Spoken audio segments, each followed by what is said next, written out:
pour ce webinaire. This meeting is being recorded. Voilà. Excusez-moi, c'est juste que j'enregistre le webinaire. Oui, pas de souci. Donc, moi, je suis conseiller sur les Hauts-de-Seine.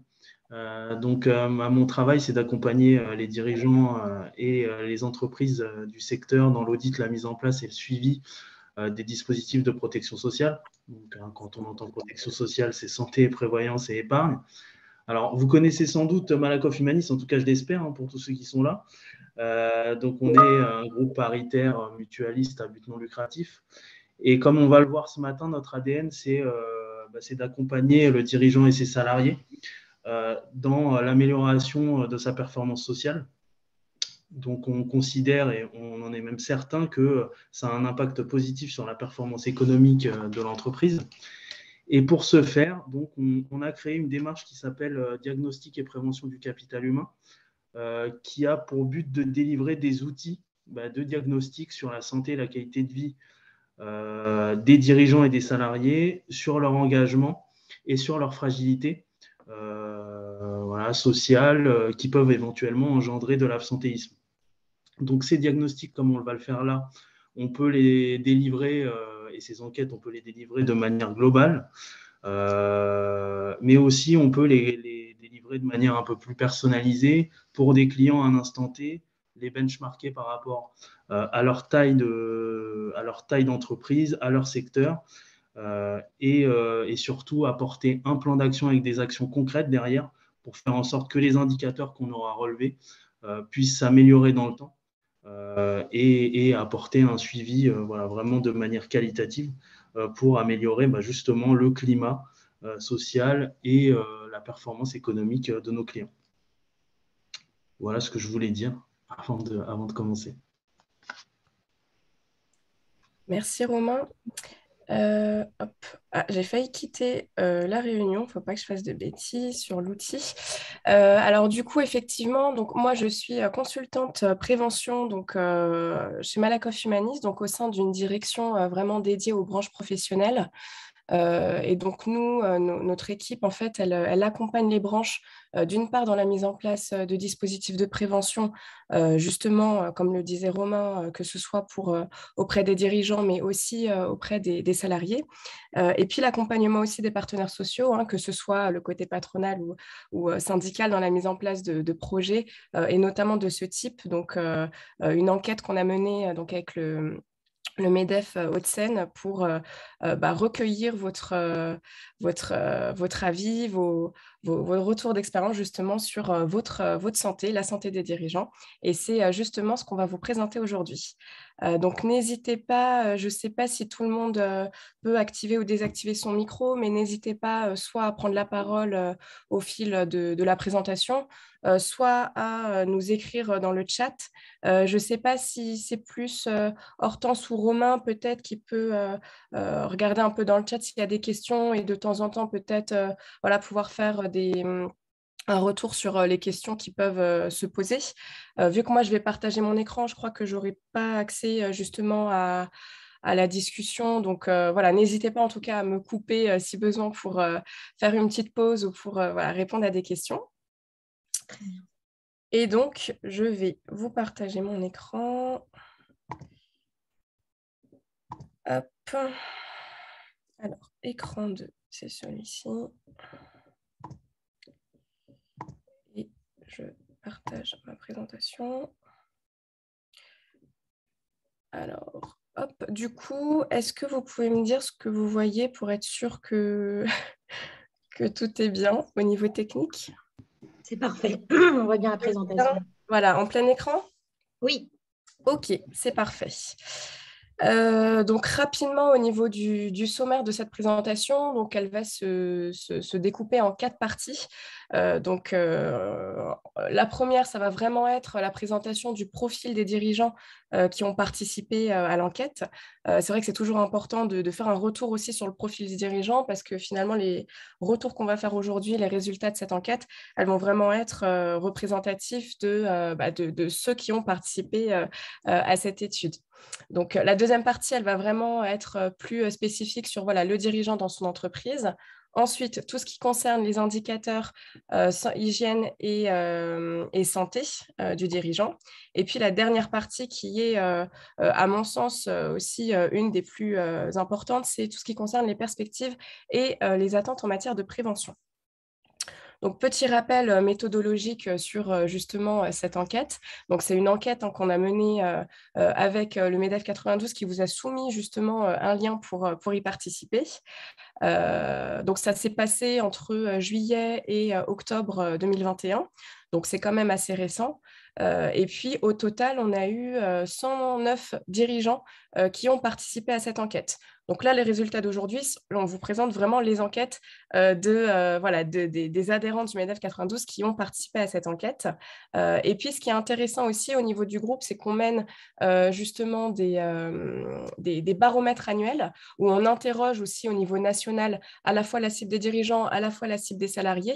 C'est des résultats qui sont vraiment représentatifs au niveau national de ces deux cibles. Et donc, on peut comparer vos résultats à vous à la moyenne des dirigeants au national, mais également lorsqu'il y a un intérêt, on peut aussi comparer les résultats des dirigeants à celles qu'on a au niveau de la cible des salariés.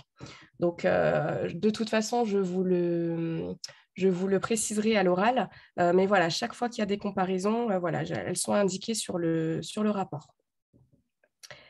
Alors, pour démarrer justement avec le profil des dirigeants, donc là, vous voyez, parmi les répondants à cette enquête, on a eu 40% de femmes et 60% d'hommes dirigeants. Donc là, si on compare un petit peu à la moyenne nationale, on voit qu'on a une proportion plus importante de femmes dirigeants. Alors, est-ce que ça reflète bien la réalité qui existe au niveau des Hauts-de-Seine? Voilà, on en avait discuté un petit peu avec le MEDEF 92. Apparemment, oui, ça représente bien justement ce qui est en place dans ce département. Au niveau de la moyenne d'âge, on est autour des 50 ans, ce qui correspond bien pour le coup à ce qu'on observe au niveau national. Près de 8 dirigeants sur 10 vivent en couple. Pour une majorité aussi à 60%, on a des enfants au sein du foyer. Donc, c'est vrai que c'est des éléments aussi à garder en tête parce que justement, c'est ces variables-là aussi qui vont pouvoir, au niveau de certains indicateurs, impacter un petit peu ce qu'on donne comme enseignement. On a 18% de dirigeants qui sont aidants, donc qui s'occupent d'une personne dépendante au sein du foyer ou non. Mais voilà, c'est assez proche de ce qu'on observe au niveau des salariés, avec 19% de salariés aidants au niveau national. Et puis, ce qui est intéressant aussi, c'est au niveau de l'ancienneté.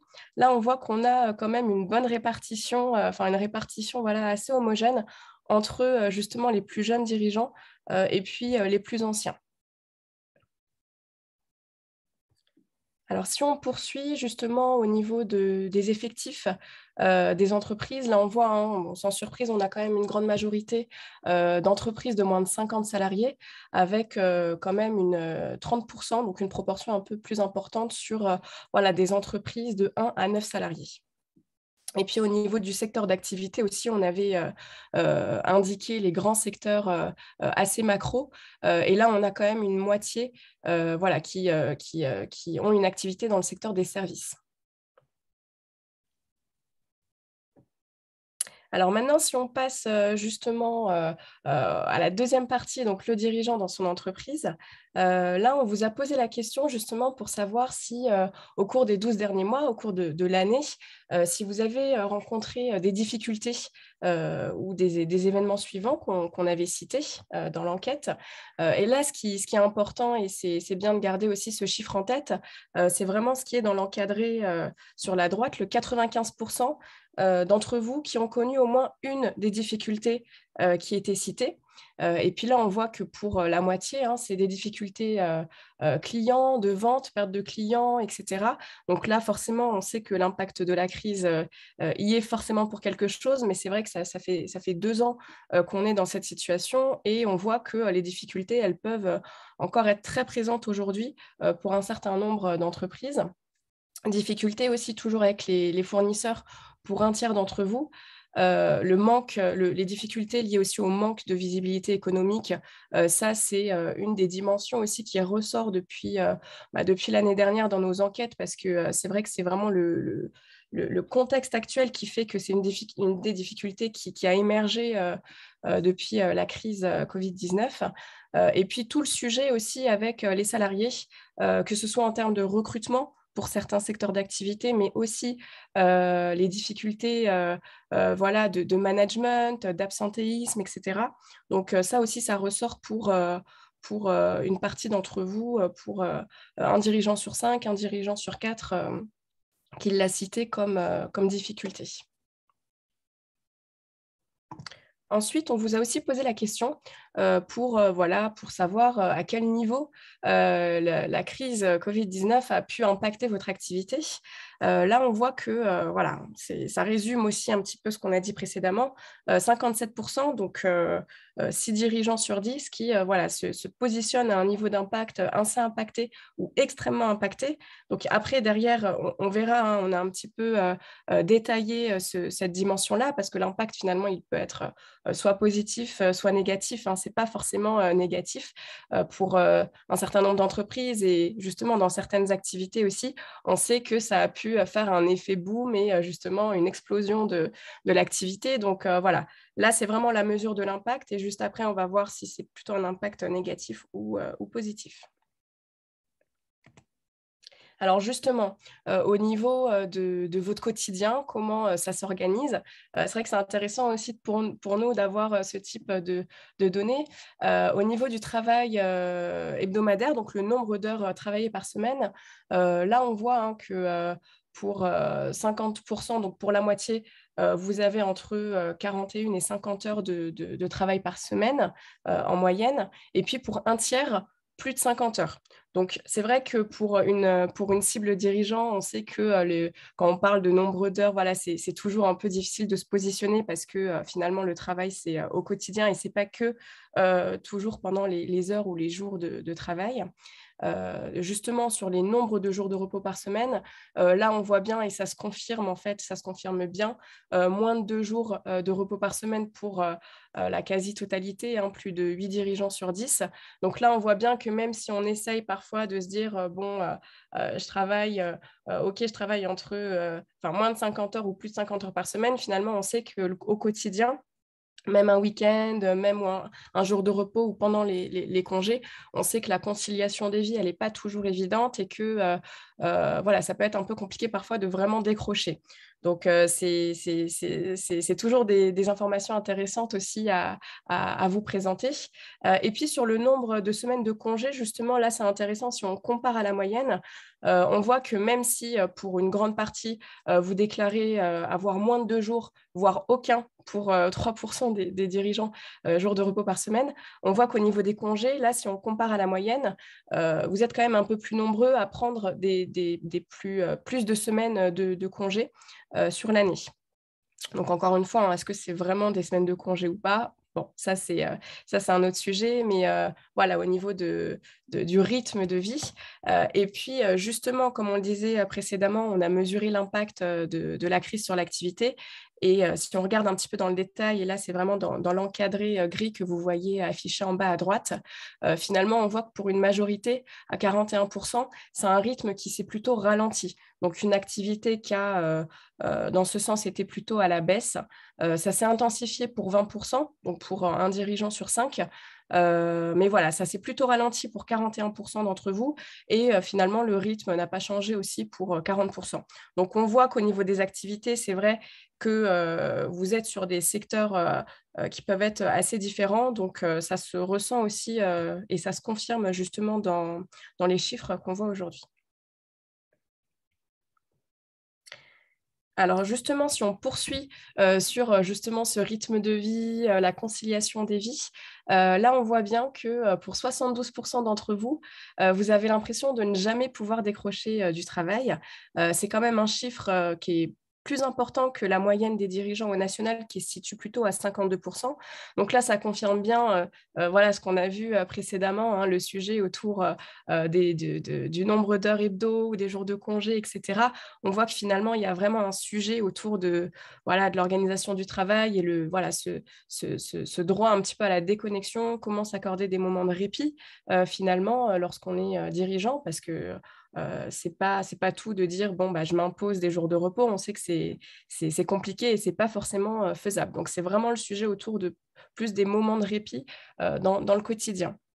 64% également d'entre vous déclarent ne pas se permettre de s'arrêter même si le médecin le prescrit. Donc, c'est vrai que là aussi, le rôle du dirigeant, et notamment, là, on a vu dans les plus petites structures, est quand même assez central. Et c'est vrai que c'est aussi finalement une dimension qui est assez importante et qui peut justement avoir des impacts négatifs sur la santé, justement. Et puis, on le disait, conciliation des vies. Entre la vie pro et la vie perso. Là, on voit que ça touche 37% d'entre vous.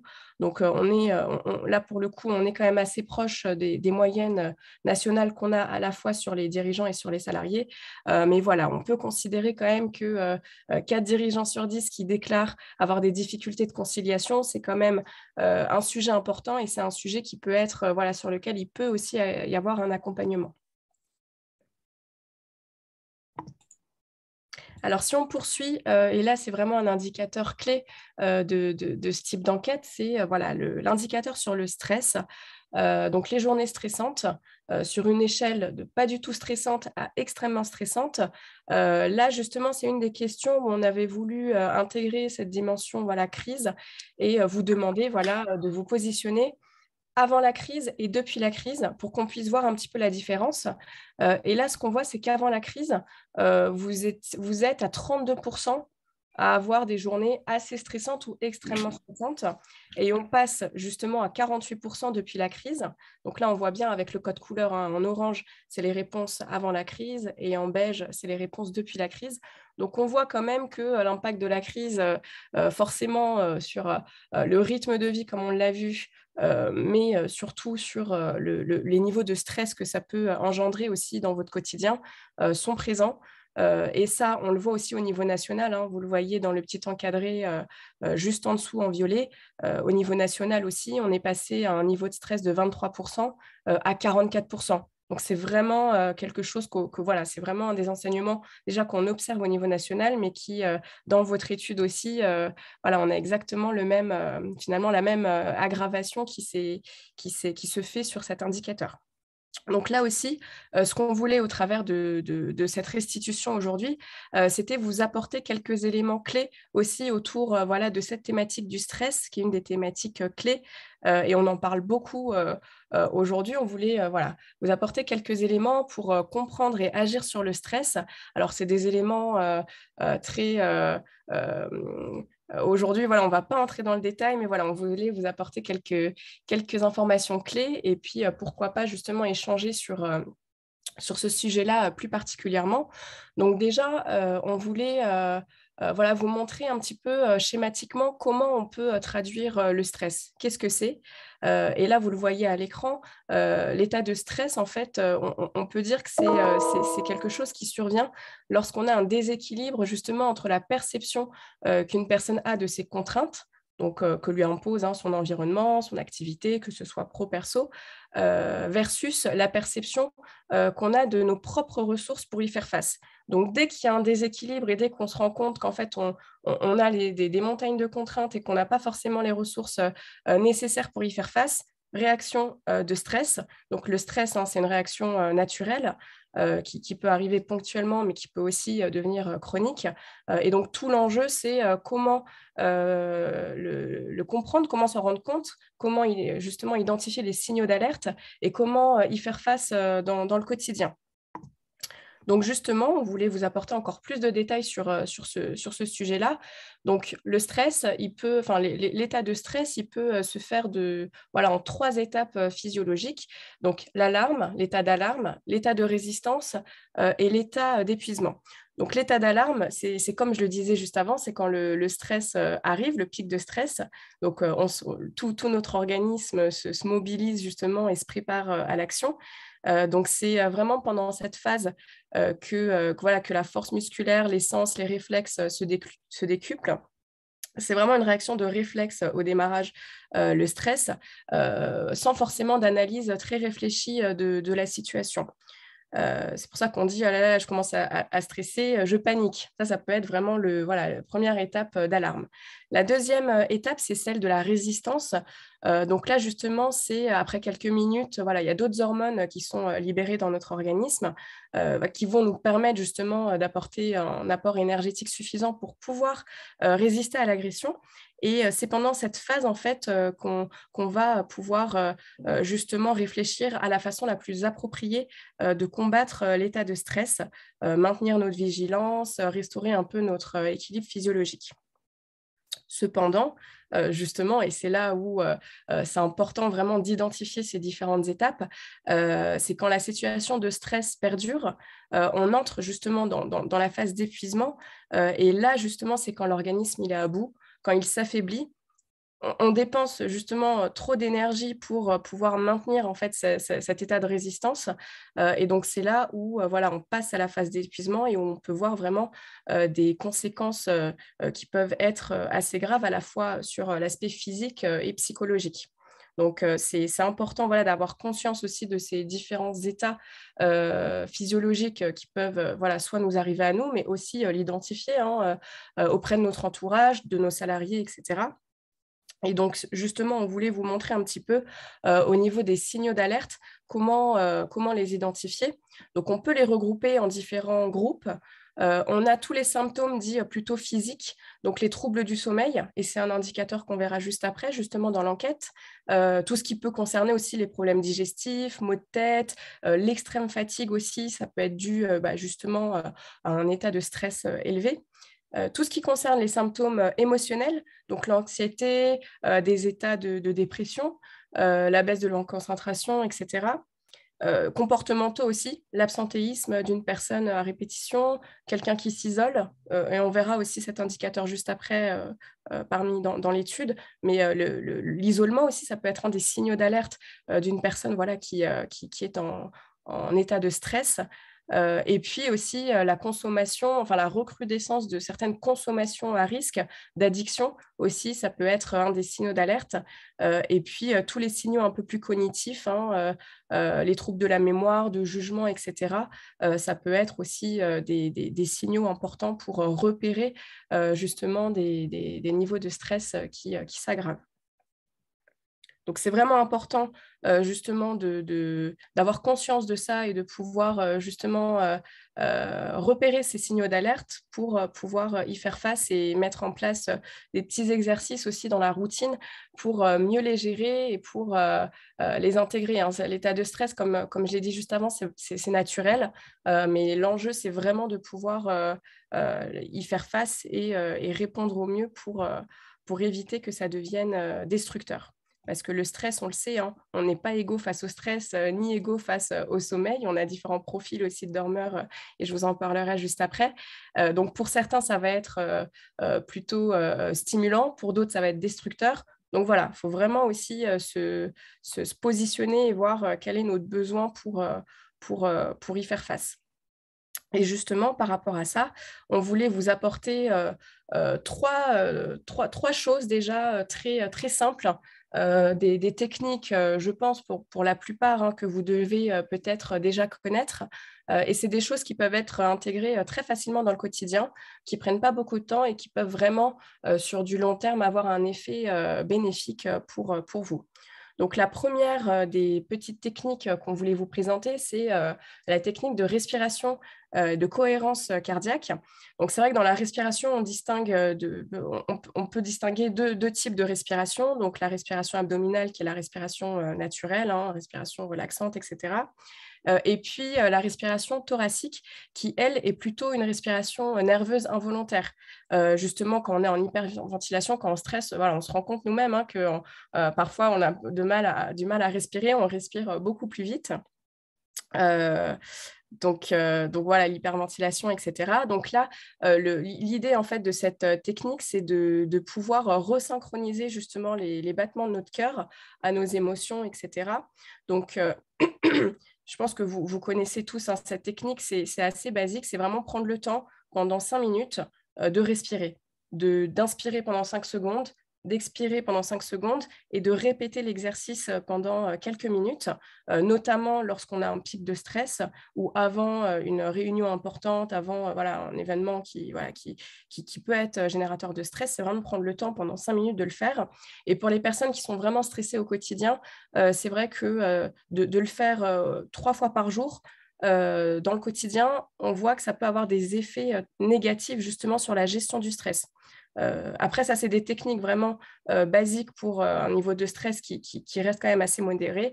Bien évidemment, lorsqu'on a un niveau de stress qui est vraiment très destructeur et très fort, là, faut quand même, le mieux, c'est quand même d'aller consulter. Mais voilà, là, c'est vraiment des petites techniques déjà qu'on peut intégrer dans le quotidien pour les personnes qui commencent à en souffrir. La deuxième technique, c'est la technique de pensée positive. Donc là, vous voyez la petite image qu'on vous a mise à l'écran. Justement, là, c'est quoi? C'est de voir en fait tout ce qui peut être négatif au quotidien. Donc en fait, de prendre cette négativité, de l'accepter, entre guillemets, de pouvoir la transformer justement en attitude positive. Donc en fait, l'idée de cette technique, et c'est vrai que même dans des exercices un peu de team building, d'équipe et tout, c'est des exercices qui peuvent être assez intéressants. C'est de prendre, par exemple, 5 choses négatives qui ont pu se passer dans la journée et de les transformer justement en quelque chose de positif. Par exemple, typiquement, si on prend l'exemple du confinement, par exemple, bon, ça, on l'a tous connu, c'est quelque chose on peut le considérer comme quelque chose de négatif. Comment on peut trouver de la positivité là-dedans? Moi, par exemple, je peux dire, le confinement, au final, c'est négatif pour moi, mais j'ai pu dormir plus parce que les temps de trajet en moins, on peut se réveiller un peu plus tard, prendre le temps de cuisiner, ce que je n'ai pas l'habitude ou le temps de faire dans mon quotidien. On peut trouver à chaque fois des aspects un peu plus positifs des choses. Et c'est vrai que dans le quotidien, ça peut nous amener à voir la vie de manière un peu plus positive. Donc, c'est pas mal comme solution. Et puis la dernière, c'est tout ce qui concerne les techniques de visualisation. Donc là, c'est vraiment un outil de développement personnel qu'on peut faire de manière très poussée. Mais là, l'exercice qu'on vous propose, c'est quelque chose de très simple. C'est de visualiser en fait quelque chose qui génère du stress. Alors, dans la situation d'un étudiant, ça va être les examens. Dans la situation d'un dirigeant, ça peut être un entretien difficile avec un salarié, par exemple, ou je ne sais pas si c'est le cas de certains d'entre vous, un rendez-vous avec, je ne sais pas, des investisseurs ou autres. Une situation à laquelle on pense et qui nous génère du stress, c'est vraiment se conditionner dans cette situation-là, de la visualiser dans notre tête et de pouvoir identifier tout ce qui peut nous apaiser, imaginer la scène, la décoration, essayer d'associer le maximum de choses positives et qui vont nous apaiser par rapport à cette situation et se conditionner dans quelque chose de positif pour que lorsque le moment arrive, on n'ait pas que des pensées négatives, mais qu'on pense justement à cet état de sérénité qu'on a pu faire pendant l'exercice de visualisation avant l'événement. Donc voilà au niveau des techniques et du sujet du stress. Donc n'hésitez pas, bien sûr, si vous avez des questions sur cette partie-là notamment. Et puis, si on poursuit sur la présentation, donc toujours dans les résultats de votre enquête, justement, on a aussi posé la question sur les niveaux d'isolement. Donc, que ce soit isolement personnel et professionnel, parce que c'est vrai que c'est deux choses différentes. On peut déclarer avoir des difficultés de conciliation de vie, mais voilà, les niveaux d'isolement, c'est quand même des sujets assez différents. Là, ce qui est très positif dans votre enquête, justement, c'est qu'on voit que sur l'aspect personnel, vous êtes 6% seulement, j'ai envie de dire, à vous positionner, à vous sentir isolé. Donc ça, c'est plutôt positif. On voit qu'au niveau de la moyenne nationale, on est plutôt à 16%. Donc là, on est quand même bien en dessous de la moyenne nationale. Et puis, idem sur le volet professionnel. Là, on voit que vous êtes 23% à vous sentir isolé professionnellement dans votre sphère professionnelle. La moyenne, elle se situe à 38%. Donc là aussi, on voit qu'on est quand même bien en dessous de la moyenne. Et c'est vrai que on a posé une question là que je ne vous présente pas, mais j'ai les résultats en tête. On a aussi posé une question pour savoir justement en cas de difficulté professionnelle, vers qui vous vous tournez pour justement avoir de l'aide. Et on voit dans les résultats que pour un quart d'entre vous, l'organisation patronale aussi, elle est là et elle est présente et c'est un des recours aussi pour pour répondre à une difficulté professionnelle. Donc, c'est vrai que ça, c'est important aussi de le rappeler que lorsqu'un dirigeant, et on le voit clairement dans nos résultats, lorsqu'on est adhérent à une organisation, on a des niveaux d'isolement professionnel qui sont clairement en dessous de ce qu'on a pour le reste des dirigeants qui ne seraient pas, qui n'auraient pas d'organisation professionnelle autour d'eux ou adhérents. Donc ça, c'est intéressant aussi pour nous d'avoir ces informations-là. Et ce qui est important de rappeler aussi, c'est qu'on sait que même sur le niveau d'isolement, l'impact de la crise, c'est aussi une dimension à clairement prendre en compte. Parce qu'après tous les épisodes de confinement, déconfinement, etc., c'est vrai qu'au niveau de toute la vie sociale et tout, que ce soit personnel ou professionnel, parce que le fait d'être éloigné de ses salariés, de son entourage pro ou perso, forcément, ça a pu aussi dégrader ces indicateurs. Mais là, en tout cas, ce qui est intéressant, ce qui est plutôt positif dans votre enquête, c'est qu'on n'est pas à des niveaux très élevés. En tout cas, on est quand même bien en dessous des moyennes nationales. Avant de clôturer, avant de passer à la partie suivante, est-ce que vous avez des questions? Est-ce qu'il y a des remarques, peut-être même sur le stress, les techniques que je vous ai présentées? Est-ce que certains d'entre vous les pratiquent déjà ou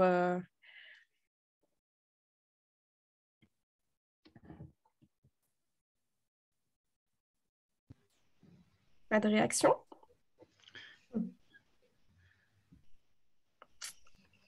Ils sont très sages. Oui, Pas effectivement. stressés du tout, du coup. C'est ce qu'on peut en conclure. Mais Solène, on a posé une question dans le chat. Est-ce que la présentation sera envoyée à la suite du webinaire? Oui, bien sûr. Ok, Enfin, parfait. oui, on va vous la partager et puis pour que vous puissiez la relayer à tout le monde, bien sûr, oui. Parfait. Alors, donc si on poursuit justement sur la troisième partie, donc tout ce qui concerne vraiment la santé et l'hygiène de vie des dirigeants. Donc là, le premier indicateur qu'on voulait vous présenter, c'est la perception de votre état de santé.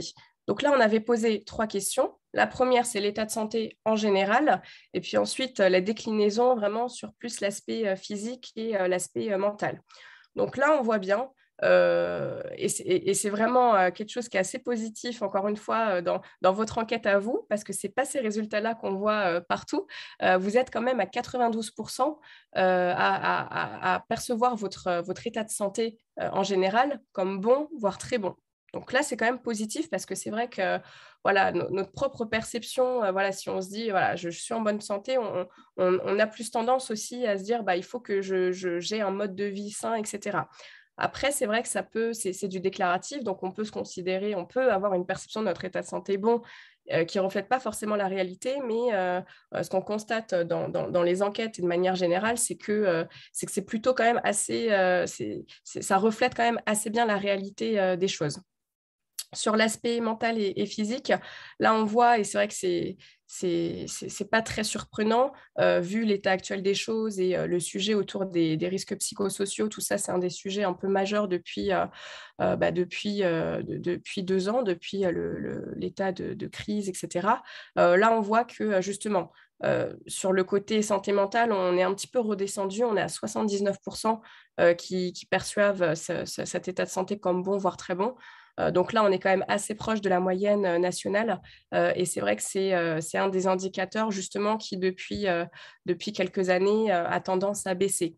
Donc, on n'atteint pas non plus des niveaux très faibles. Mais voilà, si on compare justement la dimension physique-mentale, on voit bien que c'est surtout sur l'aspect mental où il y a une dégradation.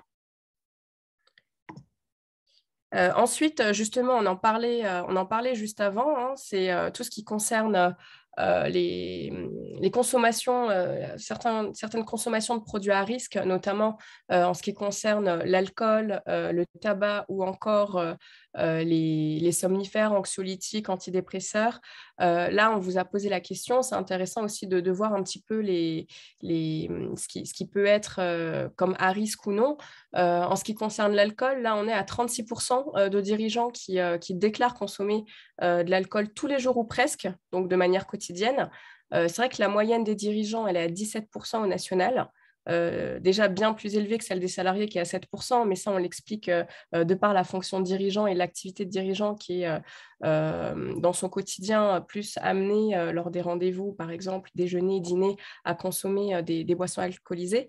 Mais c'est vrai que voilà, dans cette enquête-là, un des indicateurs aussi qui se détache un petit peu et sur lesquels on peut identifier un risque, c'est celui-ci, 36%, on est quand même au-dessus du 17% qui est la moyenne nationale. Donc après, c'est vrai que ces indicateurs-là, on le sait, hein, on a de la sous-déclaration parfois sur certains sujets, notamment les consommations de drogue ou autres. Donc là, on peut se dire aussi que les personnes qui ont participé à cette enquête, parmi les adhérents du MEDEF 92, ont été quand même peut-être même plus honnêtes que les autres pour répondre de manière très honnête sur ces indicateurs-là. 39% de dirigeants qui fument. Donc là aussi, on est au-dessus de la moyenne nationale. Et puis 18% de dirigeants qui consomment de médicaments type somnifères, anxiolytiques, antidépresseurs. On verra juste après qu'il y a quand même un lien avec les troubles du sommeil où c'est un indicateur qui a pu aussi s'aggraver depuis la crise notamment. Donc ça peut s'expliquer. Et puis, par contre, les 2 points positifs là qu'on peut relever, c'est la pratique d'une activité physique légère. On est à 35%. Bon, ça devrait être 100% hein, parce qu'on nous rabâche un petit peu tous les jours les 30 minutes de marche par jour, etc. Donc, c'est vraiment quelque chose qui est censé vraiment entrer dans le quotidien aussi de tout le monde. Mais ce n'est pas forcément le cas parce que même au niveau national, on a seulement un quart des dirigeants qui déclarent pratiquer une activité physique légère quotidienne. Là, chez vous, on est un petit peu plus au-dessus, donc c'est positif. Et puis, sur l'aspect alimentaire, là aussi, on est à 83% des dirigeants qui déclarent faire attention à leur alimentation. Donc, voilà, point positif, c'est les 2 indicateurs qui sont au vert. Et dans le petit encadré jaune, justement, je vous ai mis quelques données qu'on a pu avoir aussi parce qu'on avait posé vraiment des questions très spécifiques par rapport à la crise. Et on sait bien que, notamment sur la recrudescence de certaines habitudes addictives, et là, on peut complètement intégrer ce chiffre-là qu'on a sur le tabac qui est un peu élevé. Ça a pu être aussi des éléments qui ont pu s'aggraver depuis la crise sanitaire. Et donc, forcément, dans l'analyse qu'on en fait aujourd'hui, c'est quelque chose à prendre en compte. En ce qui concerne le sommeil, justement, là, on voit au niveau des heures de sommeil par nuit, on est sur une moyenne de 7 heures. Parmi vous, la moyenne nationale, elle est à 6h48. Donc, la recommandation aussi, on est autour des 7 heures. Donc là, on est dans les clous. Et si on se concentre maintenant sur la partie de droite, vraiment sur les troubles du sommeil, donc on a posé la question si vous souffrez de troubles du sommeil. Donc, les troubles du sommeil, c'est les difficultés à s'endormir, les réveils nocturnes, etc. On était à 11% de troubles du sommeil avant la crise, à 21% depuis la crise. Donc, on a quand même augmenté. Enfin, on a des gens, par exemple, qui souffraient peut-être de troubles du sommeil souvent et qui sont passés en permanence, d'autres qui n'en souffraient pas et qui en souffrent aujourd'hui. Donc là aussi, c'est une des thématiques sur laquelle on voit de plus en plus justement d'indicateurs qui s'aggravent. Après, c'est vrai qu'on sait que le sommeil est quand même très, très lié au stress. On a vu que c'était un des signaux d'alarme aussi, les troubles du sommeil, tout ça. Donc forcément, on a un indicateur de stress qui augmente et qui a pu être très perturbé par la conjoncture actuelle. Et donc forcément, les troubles du sommeil aussi ont été impactés par tout ça. Et donc, on voulait, comme ce qu'on a pu faire sur la partie stress, vous apporter quelques éléments justement pour comprendre et agir sur le sommeil. Donc là, c'est quelques indicateurs clés qui sont pas issus de nos enquêtes. Hein. Là, on est vraiment sur 3 chiffres clés qui viennent de l'Institut national de la santé et de la recherche médicale, mais qui sont très parlants, justement. Donc, les Français, aujourd'hui, en moyenne, dorment 1h30 de moins qu'il y a 50 ans. Donc, c'est vrai que finalement, on voit que c'est nos habitudes de vie aussi au quotidien qui ont changé nos habitudes. On voit aussi que pour 45% des 25-45 ans, on considère qu'on dort moins que ce qu'il faut. Donc, on a conscience aussi de ça. Et puis, 13% considèrent que dormir, c'est une perte de temps. Donc là aussi, finalement, c'est des éléments un peu explicatifs qu'on peut intégrer dans nos enseignements qu'on voit aujourd'hui. C'est vrai qu'on peut dire qu'on a des rythmes de vie contemporains aujourd'hui qui peuvent être considérés comme effrénés. Ça peut être la course, parfois dans notre quotidien et surtout en tant que dirigeant. Donc, ce qu'il faut se dire, c'est que bien dormir, c'est quand même capital pour notre santé et que voilà, c'est surtout pas à considérer comme une perte de temps. Et justement, c'est important de comprendre comment le sommeil fonctionne pour en prendre conscience et pour vraiment pouvoir l'intégrer de manière la plus efficace possible dans notre quotidien. Donc là, très rapidement, comment la mécanique du sommeil fonctionne. Donc, peut-être que certains sont déjà bien au fait de tout ça, mais c'est vrai que moi, il y a quelques années, je ne connaissais pas justement ces différentes étapes et comment ça fonctionnait vraiment. Donc, je me suis rendu compte aussi au fil du temps que certaines mauvaises habitudes pouvaient complètement déstructurer mon cycle du sommeil et donc générer des troubles quotidiens qui finalement peuvent être réduits en prenant quelques bonnes habitudes. Donc là, ce qu'il faut savoir, donc la première étape, le premier stade du train du sommeil, on le schématise comme ça, c'est la phase d'endormissement qui dure entre 5 à 30 minutes, suivant les individus. Donc là, c'est vraiment lorsqu'on se conditionne à aller dormir, justement, et qu'on se met dans le lit et qu'on commence à fermer les yeux, on va dire. La deuxième étape, c'est la phase de sommeil lent, léger. Donc là, c'est vraiment lorsque le corps entame sa période de repos. L'activité musculaire, elle se détend, elle se réduit, le rythme cardiaque ralentit. Et c'est là où le cerveau il commence à transférer les informations de la journée, tous nos apprentissages, etc. Donc en général, voilà, quand on commence à s'endormir, c'est vrai que le cerveau continue un petit peu à être actif et à repasser un peu les moments de la journée, les souvenirs, etc. Lorsqu'on entre dans le sommeil lent profond, donc là, c'est vraiment la phase, c'est vraiment le stade le plus important du sommeil. C'est là où on récupère vraiment le plus. On est complètement coupé de l'environnement extérieur dans cette phase du sommeil. C'est vraiment une étape de récupération physique et cellulaire très importante. Et c'est vraiment à ce moment-là où justement le cerveau, il fait ce qu'on appelle le grand nettoyage.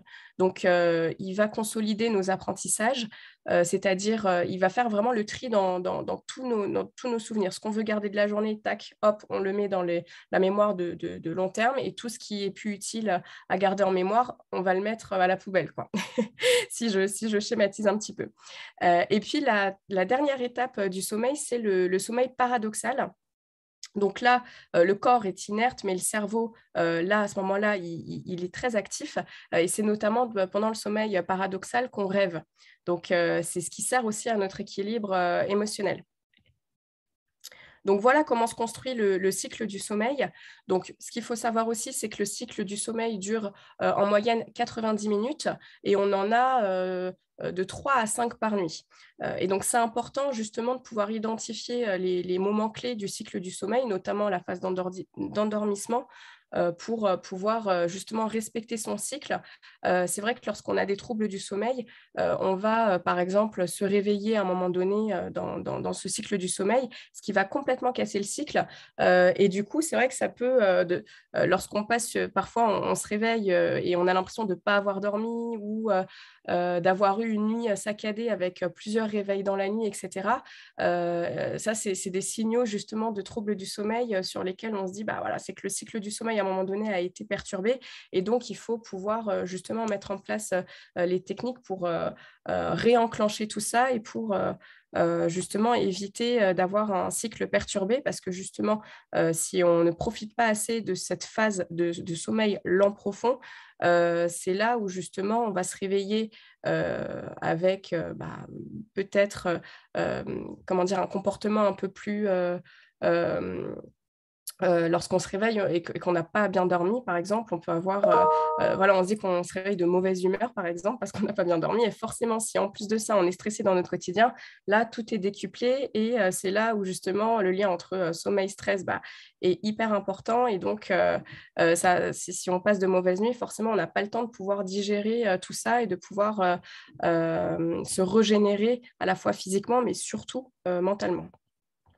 Et donc, quelques techniques, quelques conseils clés, quelques bonnes pratiques justement pour avoir une bonne hygiène de sommeil. Donc, tout d'abord, tout ce qui concerne l'environnement. Donc là, c'est important et ça, c'est vraiment du basico-basique, mais c'est toujours bien aussi de le rappeler. L'aération de la chambre, c'est très important, renouveler l'air, etc. C'est quelque chose voilà, qu'il faut systématiser. C'est vrai qu'on ne le fait pas forcément tous, mais c'est quand même assez important. Éviter justement tous les écrans juste avant le coucher parce que cette phase d'endormissement et entrer vraiment dans le sommeil, le deuxième étape de sommeil lent, plus on va être perturbé par les écrans, tout ça, plus notre cerveau en fait va être actif et va prendre du temps à se mettre en mode veille. Donc on va retarder justement le démarrage du cycle et ça peut aussi après tout déstructurer. La température de la chambre aussi, c'est quelque chose à prendre en compte parce que forcément la température du corps aussi baisse lorsqu'on rentre dans la phase d'endormissement. C'est pour ça aussi qu'on évite de prendre des douches trop chaudes le soir ou de pratiquer du sport juste avant de dormir parce que ça augmente la température du corps.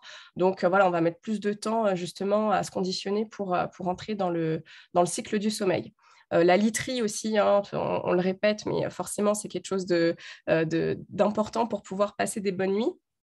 Ensuite, tout ce qui concerne l'hygiène de vie par rapport au sommeil, c'est vrai que les dîners légers le soir, en tout ce qui concerne la digestion aussi, plus on va manger lourd et plus on va rapprocher l'heure du repas à l'heure du sommeil, plus justement notre organisme et le corps va mettre du temps à entrer dans cette phase aussi d'endormissement. Donc ça, c'est aussi important.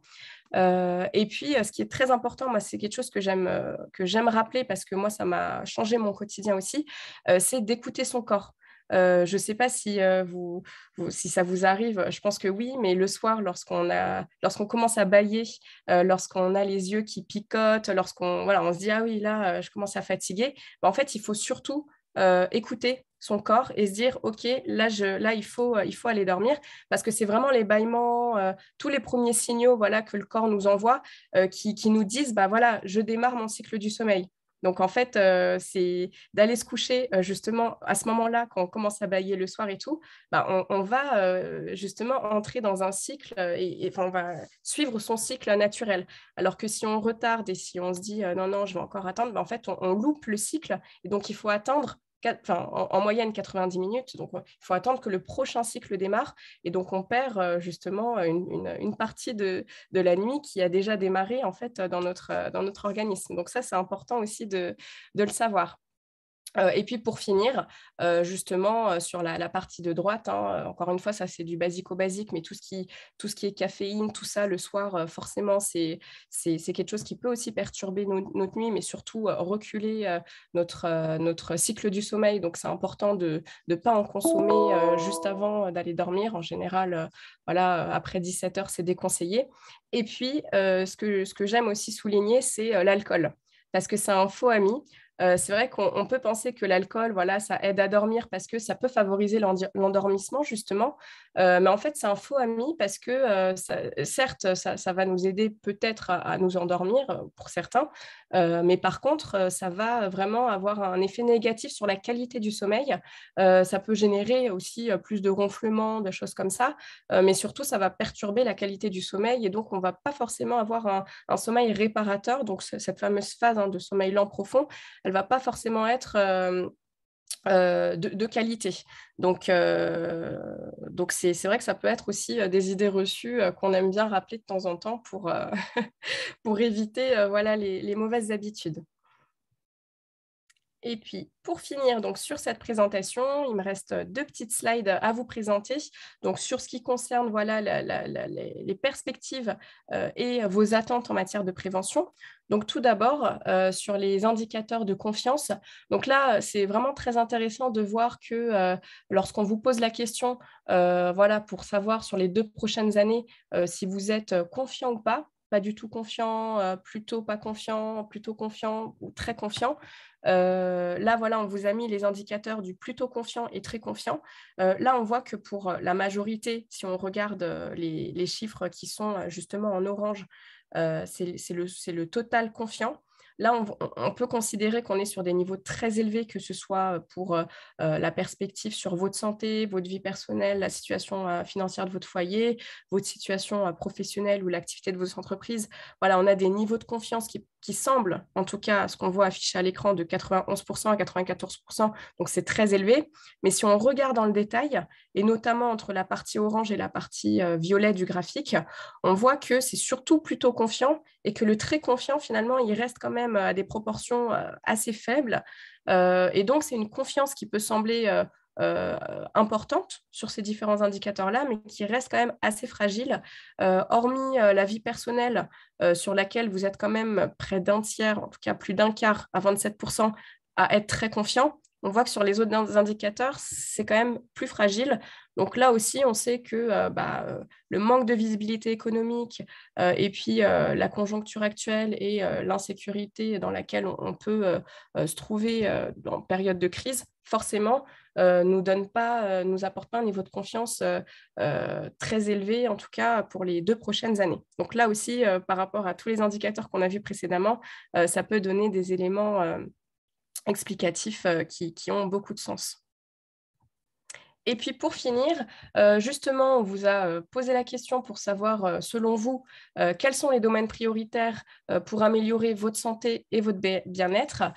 Et là, c'est très, très intéressant parce que justement, cette slide, ces résultats résument un peu toute l'enquête finalement.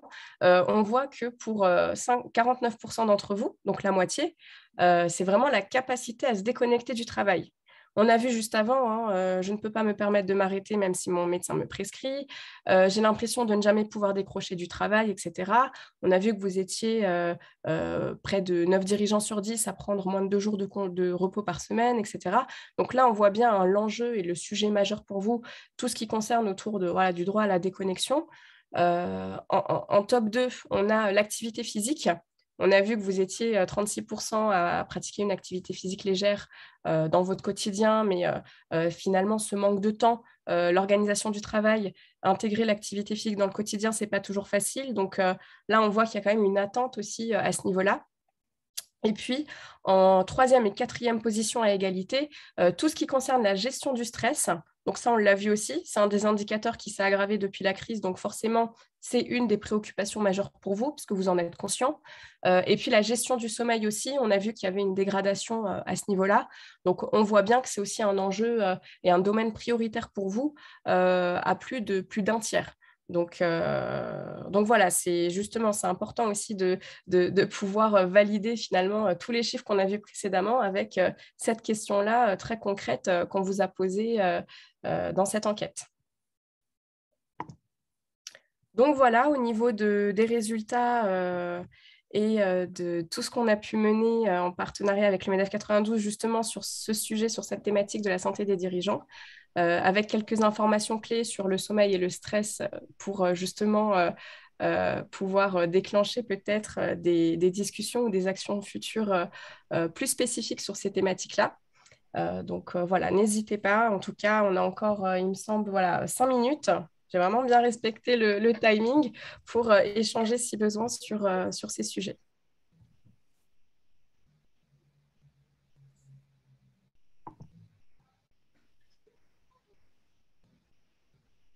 Oui, je vois que Monsieur Martin lève la main. Alors, le micro est désactivé. Ouais, il faut cliquer sur... sur le petit icône du micro pour réactiver le son. Voilà. Bon, je vais aller vite puisqu'il ne reste pas beaucoup de temps. Donc, Bruno Martin, je suis président d'association dans le cadre de la loi Madelin et essentiellement tourné sur des contrats donc, de dirigeants. Il y a à peu près 100 000 adhérents. Et je suis par ailleurs de manière annexe administrateur du MEDEF des Hauts-de-Seine. Je me permets de vous faire 2 suggestions, ou 3 même. La première, c'est, je pense qu'on pourrait rajouter à ce questionnaire qui est tout à fait intéressant, une information sur la consultation de médecins.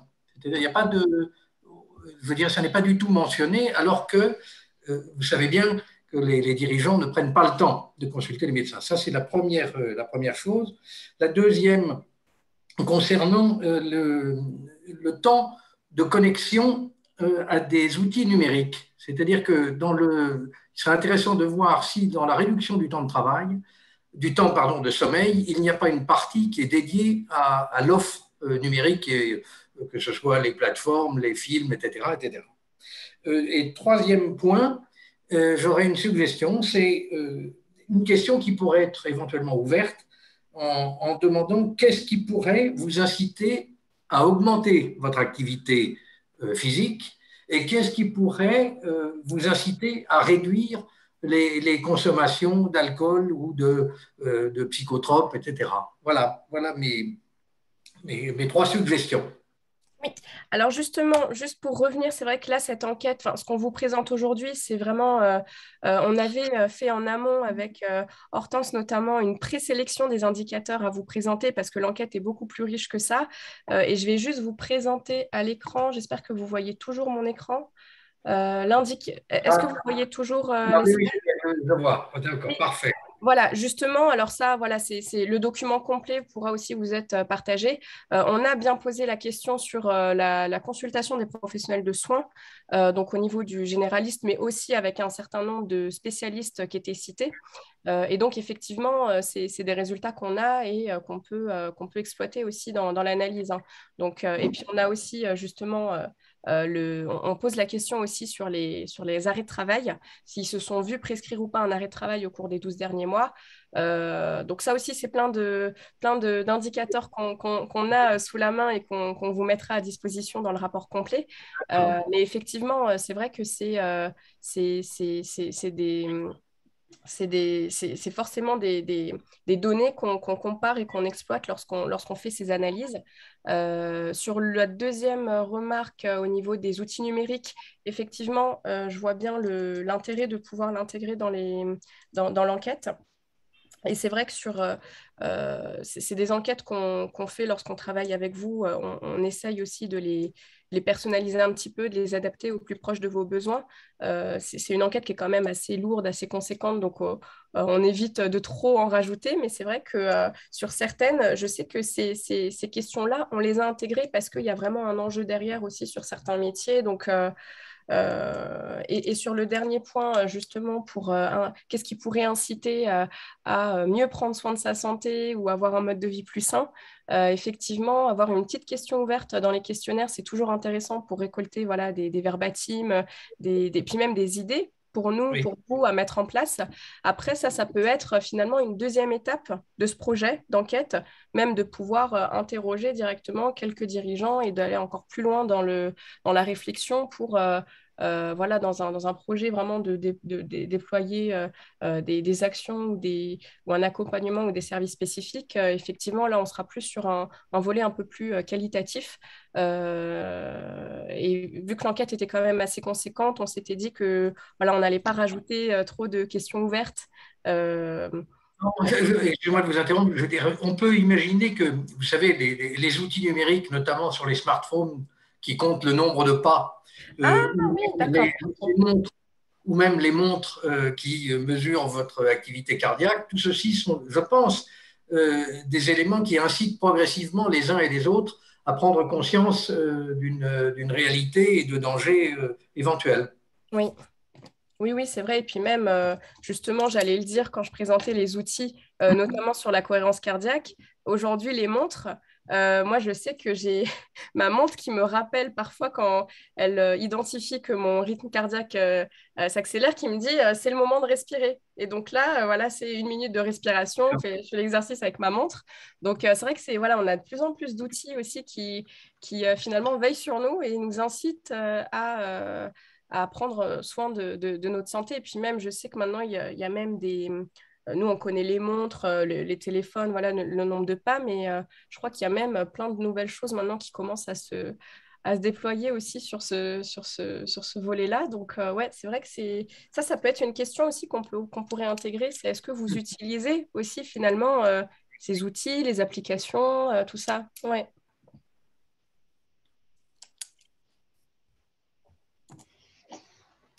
Est-ce qu'il y avait d'autres remarques parmi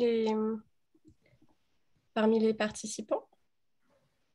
Oui, moi j'ai une petite remarque. Comment est-ce que la médecine du travail pourrait intervenir sur la santé du dirigeant et être plus proactive peut-être?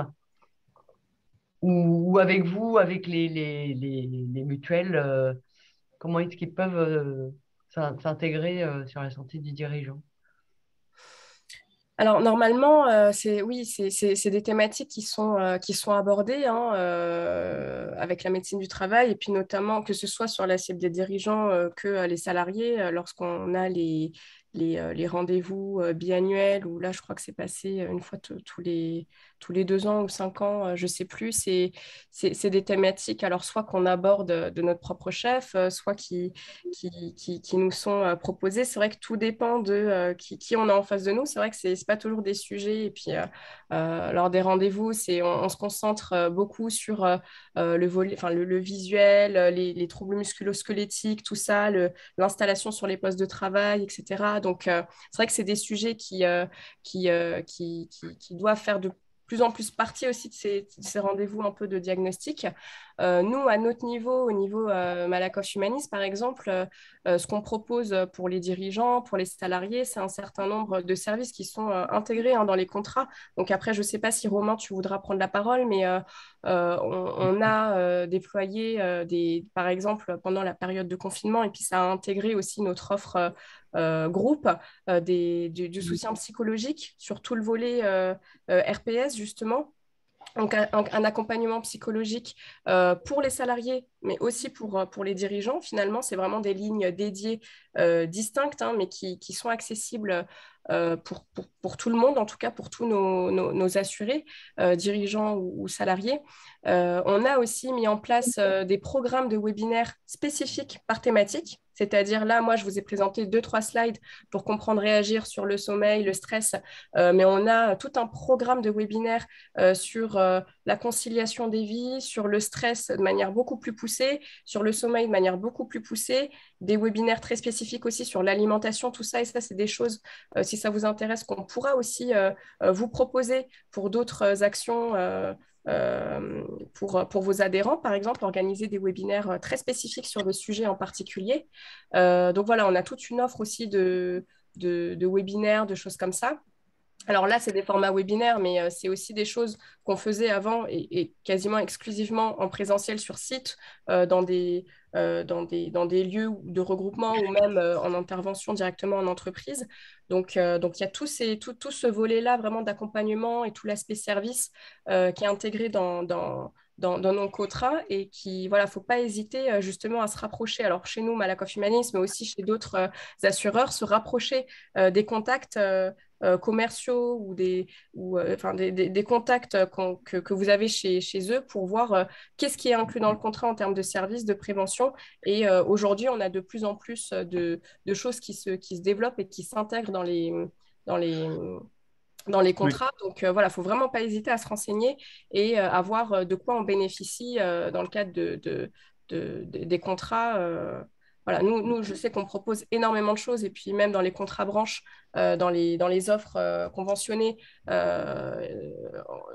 on a en plus des services spécifiques dédiés pour les branches qui souhaitent vraiment intervenir sur des thématiques particulières. J'ai plein d'exemples en tête, mais le sujet des addictions, par exemple, c'est une des thématiques qu'on a déployées sur une des branches en particulier qui nous a demandé d'avoir des actions et pour le bénéfice des dirigeants et des salariés au niveau de la branche. Donc, voilà, il y a plein de choses comme ça qui se mettent en place. Donc, moi, mon conseil, c'est vraiment de ne pas hésiter à contacter vos contacts, que ce soit chez nous ou chez d'autres, et de poser les questions, de savoir ce qui peut exister. Et c'est vrai qu'il y a beaucoup de choses qui existent. Et le sujet aujourd'hui, c'est comment on communique aussi, même nous, hein, Malakoff Humanist, comment on communique aux dirigeants tout ça, toutes ces informations pour qu'ils puissent en bénéficier et pour qu'ils puissent utiliser tout ce qu'on met à leur disposition. C'est vrai qu'il y a ce sujet-là aussi de communication qui peut parfois freiner l'usage, mais en tout cas, il y a beaucoup de choses aujourd'hui qui se mettent en place complètement, enfin, qui sont gratuites pour les dirigeants et les salariés qui font partie de ce dont ils bénéficient. Ouais. Juste pour compléter, Solène, par rapport à la question précise, alors la médecine du travail, quand on lance un diagnostic et quand on lance notre démarche chez nos clients, donc effectivement, ça sous-entend que vous cotisiez chez nous, donc n'hésitez pas à me contacter si besoin, hein. Je laisserai mes coordonnées pour que vous puissiez le faire. Mais quand on lance nos diagnostics, une fois qu'on va mettre en place nos plans d'action, on va intégrer la médecine du travail dans notre démarche parce qu'on a cette démarche-là.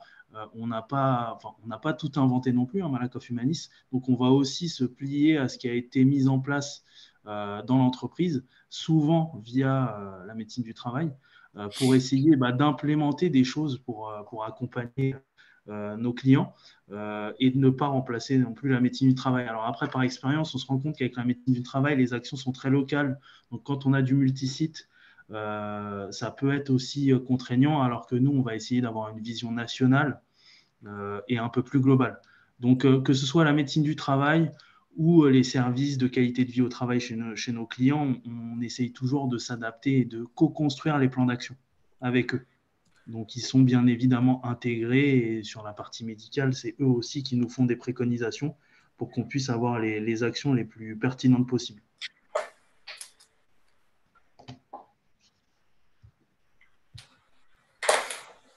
Est-ce que ça a répondu à votre question, Marie-Pierre? Oui, oui, tout à fait, c'est bon.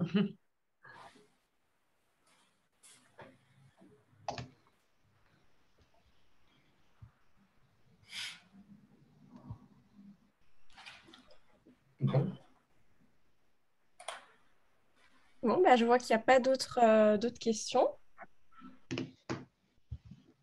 Merci en tout cas. N'hésitez pas, en tout cas, à revenir vers nous si besoin. Et puis, nous, on vous fait parvenir les différents supports et puis voilà, que vous pouvez partager pour ceux que ça intéresse. C'est Bertrand Néron qui avait présenté quelque chose un peu du même genre il y a quelques années. Oui. Dans le cadre du MEDEF des Hauts-de-Seine déjà. Voilà. D'accord. Ah, ça, effectivement, il est toujours dans notre direction. Bertrand, il est sur d'autres activités maintenant au niveau des branches, mais effectivement, ça peut être intéressant de retrouver aussi peut-être la précédente enquête et de voir justement l'évolution dans les résultats. C'est ce qu'on fait pour beaucoup aussi qui ont déjà lancé des enquêtes il y a 2 ans et on réitère aujourd'hui et on voit les évolutions. Ouais. Non, mais là, c'était il y a, je sais plus, au moins 5 ans, quelque chose comme ça. Ah oui, d'accord. Ah oui, c'était, oui. Ok. Marie-Pierre doit s'en souvenir. Oui, oui, tout à fait. Mais c'est vrai que ce serait intéressant de voir après le passage d'une crise comme on a connu avec un confinement, etc. Il y a peut-être des évolutions liées à ça. Bien sûr. Et là, c'est vrai que nous, avec d'autres organisations, maintenant, on a de plus en plus de demandes aussi pour suivre l'évolution de ces indicateurs. Et notamment lorsque une organisation met en place parfois des choses un peu plus spécifiques et tout, on peut les interroger aussi sur ces points-là. Et c'est vrai qu'on a de plus en plus aussi de demandes pour vraiment suivre ces indicateurs et faire des enquêtes un peu plus récurrentes, plus courtes, beaucoup plus courtes, parce que celle-ci, elle est quand même assez conséquente. 5-6 questions clés. Ça, c'est tout à fait possible aussi et ça permet aussi de pouvoir voir les évolutions et une analyse vraiment plus fine, très fine de ce qui se passe vraiment dans la réalité, quoi. Mm. En tout cas, un grand merci pour cette étude. C'était très intéressant. Et à refaire, effectivement, dans quelques temps. Sans modération. C'est noté. Merci à vous pour votre écoute et puis à bientôt.